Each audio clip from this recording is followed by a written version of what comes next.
Piero della Francesca è una delle straordinarie vetrate della chiesa di San Giovanni Battista a Gouda, nei Paesi Bassi, ci raccontano, per l'arte del Vangelo di questa settimana, il battesimo di Gesù.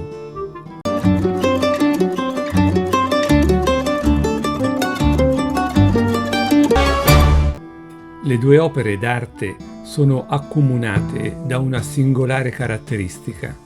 Entrambe testimoniano la volontà di superare le divisioni tra le chiese, un obiettivo nei fatti non raggiunto, ma essenziale per la caratterizzazione di Gesù come colui che riconcilia. Chi divide è un altro, è Satana. Cominciamo con Piero della Francesca, Battesimo di Cristo, un'opera realizzata tra il 1440 e il 1460, ora alla National Gallery di Londra.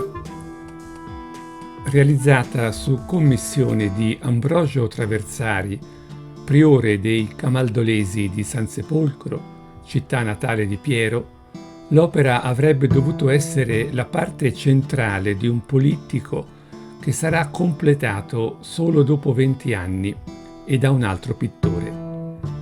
Traversari aveva partecipato al Concilio di Firenze, che realizzò una purtroppo effimera riunione delle chiese cattolica e ortodossa. Il dipinto è immediatamente successivo alla conclusione di quel concilio. La tavola è stata ritrovata nella sacrestia del Duomo di San Sepolcro solo nel 1858 a opera di un inglese, tramite il quale è giunta poi alla National Gallery di Londra.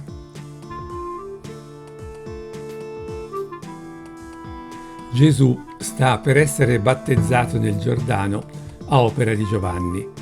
Su di lui scende lo Spirito in forma di colomba. In secondo piano un uomo si sta svestendo o rivestendo in preparazione del rito o subito dopo. Dietro di lui 3 uomini in abbigliamento greco. Uno indica la colomba dello Spirito.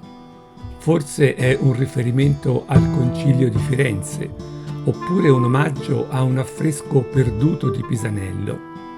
Un suo disegno è conservato al Louvre. Probabilmente anche i 2 angeli che si tengono per mano alludono alla riunificazione delle 2 chiese. A sinistra di Gesù una città, San Sepolcro, che evoca Gerusalemme. In primo piano un noce che rimanda al luogo, Valle di Nocea, dove i pellegrini Arcadio ed Egidio, tornati dalla Terra Santa, fondano l'abbazia, nucleo originario della città di San Sepolcro.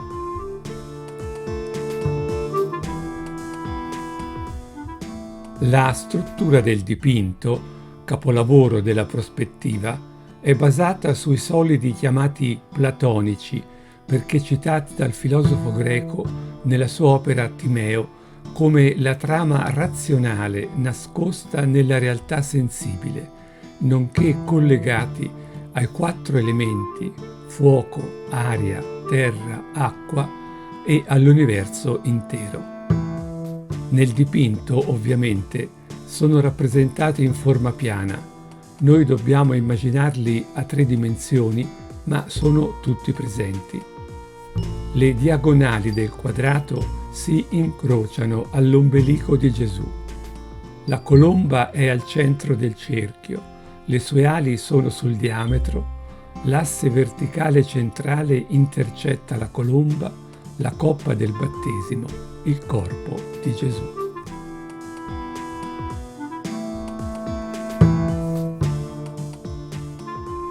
Dunque, il battesimo di Gesù, che inaugura la sua predicazione, rappresenta l'axis mundi, l'asse del mondo, il centro del mondo. Se il diavolo è letteralmente colui che divide, Gesù è colui che riconcilia. Natura umana e natura divina, cielo e terra, chiese ortodosse e cattolica, gli uomini con Dio e con il creato.